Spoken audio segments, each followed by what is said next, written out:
오늘은 민수기 10장의 말씀을 묵상합니다. 하나님은 시각도 사용하시지만 청각도 사용하시는 분이십니다.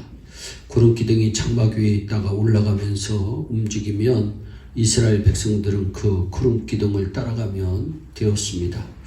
이것은 하나님께서 시각을 사용해서 이스라엘 백성들을 인도하신 예입니다. 그런데 하나님께서는 눈으로 볼 수 있도록 하실 뿐만 아니라 귀로 들을 수 있도록 여러 가지 규례를 제정해 주신 것입니다. 귀로 들어서 아하 이제 떠날 때가 됐구나, 아하 이제 전쟁할 때가 됐구나 하는 사실을 알도록 하신 것입니다. 이스라엘 백성들은 시내산에서 머무르면서 십계명과 각종 제사법을 받았습니다. 성막을 짓는 법, 사회법 같은 법들을 받았습니다. 그 중에 마지막으로 받은 규례가 바로 응납할 규례입니다. 첫 번째로 우리는 응납할 규례에 나타난 하나님의 마음을 알아야 합니다. 우리는 하나님께서 그 백성들의 모든 작은 명까지도 세심하게 살피시고 치료해 주시는 분이심을 믿어야 합니다. 하나님께서는 우리 성도들을 위해서 큰 일만 돌보시는 것이 아닙니다. 하나님께서는 아주 작은 일, 아주 세심한 면까지 돌보아 주십니다.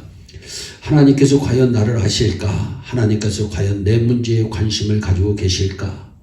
내가 지금 머리가 아픈데 이런 것도 하나님께서 아시나? 지금 내 마음에 고민이 있는데 이 고민까지 하나님께서 아시나? 내 자녀에게 문제가 있는데 내 자녀의 문제까지도 하나님이 아시나? 이런 질문을 던져볼 때가 있습니다. 하나님께서는 다 아십니다. 마태복음 10장 30절 머리털까지 다 세신 바 되었나니 두려워 말라 너희는 많은 참새보다 낫다고 말씀합니다. 우리 몸의 지체 가운데서 가장 소홀히 여기는 것이 아마 머리카락일 것입니다. 우리 머리카락의 숫자가 얼마나 많이 있습니까? 그런데도 하나님께서 이미 우리의 머리털까지 다 세신 바 된다고 성경은 말씀합니다. 이 말씀은 우리의 가장 작고 연약하며 세미한 부분까지 세심하게 신경을 쓰고 계신다는 하나님의 분명하신 선언입니다. 이처럼 작은 자를 소중히 여겨 관심을 가지고 사랑을 베푸는 것이 하나님의 마음입니다. 우리는 작은 자를 살피고 소자에게 냉수한 그릇이라도 준 사람을 향해서 결탄코 상을 잃지 아니하리라고 말씀하신 예수님의 말씀을 기억해야 합니다. 하나님은 성도들이 작은 일을 크게 생각하기를 늘 원하십니다.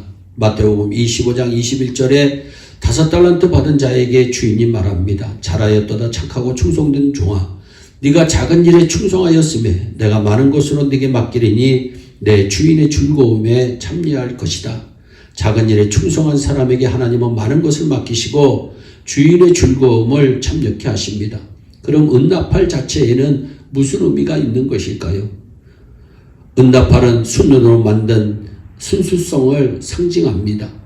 시편 12편 6절에 여호와의 말씀은 순결함이요 흑도가니에 7번 단련한 같도다 말씀합니다. 우리가 하나님의 일에 쓰임받기를 원한다면 순수해야 합니다. 또한 쳐서 만드는 응답하는 온전한 하나님의 은혜를 말씀합니다. 응납할 돌을 만들 때 쳐서 만들어서 그것으로 회중을 소집하며 진을 진행케 할 것이라 말씀합니다. 응납할은 쳐서 만들어야 합니다. 쳐서 만든다는 것은 한 조각으로서 연결 부분이 하나도 없어야 한다고 하는 뜻으로 우리가 구원받은 것은 처음부터 끝까지 100% 하나님의 은혜임을 강조한 말씀입니다. 또한 납할수는 납할 규례를 백성들에게 정확히 교육해야 하며 또 정확하게 납할을 풀어야 합니다. 그 납할은 아론의 자손이 제사장들이 불지니 이는 너희 대대의 영원한 율례다 규례다 말씀합니다. 납할은 아무나 부는 것이 아니라 아론의 자손 제사장들이 붑니다. 납할은 2개를 만들어서 제사장들이 번갈아 불게 되어 있습니다. 고린도전서 14장 8절에 만일 납할이 분명치 못한 소리를 내면 누가 전쟁을 예비하리요 라고 하는 말씀이 있습니다. 납할을 분다는 것은 하나님의 말씀을 전하는 사역자들의 말씀 증거 사역을 의미합니다. 납할은 3가지 경우에 붑니다. 첫째로 이스라엘 백성들을 하나님 앞에 모아 함께 예배 드리고자 할 때 납할을 붑니다. 예배 드리기 위해 부는 납할은 그냥 길게 붑니다. 나팔을 빵 하고 불면 이스라엘 백성들이 지금은 예배할 시간이 되었구나. 회막문 앞으로 나아가자 하며 성전으로 모입니다. 4절에 보면 하나만 불 때에는 이스라엘 천부장된 족장들이 모여서 내게로 나올 것이요라고 말씀합니다. 천부장된 족장들만 모일 때에는 나팔을 하나만 붑니다. 그런데 3절을 보니까 2개를 볼 때에는 온 회중이 회막문 앞에 모여서 네게로 나올 것이라 말씀합니다. 바른 예배는 형통한 삶의 가장 중요한 것입니다. 예배를 소홀하게 여기고 업신여기며 바르지 못한 자세로 예배를 드린다면 그 사람의 인생은 형통치 못할 것입니다. 신앙생활은 예배 생활입니다. 예배를 바르게 드리는 사람은 형통하고 예배를 소홀히 드리는 사람은 형통치 못함을 성경은 말씀합니다. 또한 은나팔은 하나님의 백성들이 행진할 것을 명령할 때에 붑니다. 5절입니다. 너희가 그것을 울려불 때에는 동편 진들이 진행할 것이요 또 제2차로 울려불 때에는 남편 진들이 진행할 것이라 무릇 진행하리라 할 때에는 나팔을 울려 불 것이라 말씀합니다. 또한 은나팔 소리는 전쟁을 하라고 하는 하나님의 명령입니다. 또 너희 땅에서 너희가 자기를 압박하는 대적을 치러 나갈 때 나팔을 울려 불지니 그리하면 너희 하나님 여호와가 너희를 기억하고 너희를 너희 대적에게서 구원하리라 말씀합니다. 이스라엘 백성들이 광야에서 살고 있었을 때 많은 대적들로부터 공격을 받았습니다. 우리도 이 세상을 살아가면서 공격을 받습니다. 우리에게는 본질적인 3대 원수가 있습니다. 잊지 마세요. 마귀와 세상 그리고 우리 안에 있는 욕심, 죄성입니다. 우리는 이 악의 3대 원수와 매일 영적으로 싸워야 합니다. 우리 신앙생활의 본질은 영적 전쟁입니다. 우리 성도들은 안 싸워서 지는 것이지 마귀와 싸우면 반드시 이깁니다. 싸우면 우리는 반드시 넉넉히 이기는 자가 될 것입니다.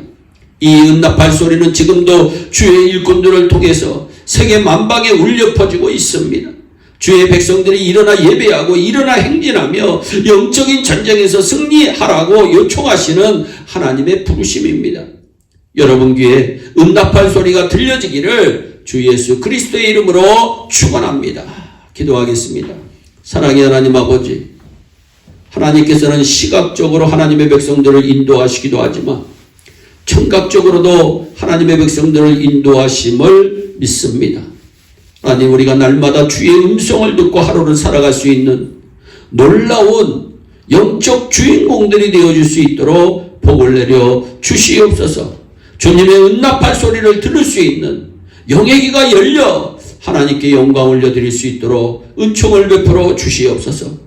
감사하고 예수님의 이름으로 기도하옵나이다. 아멘.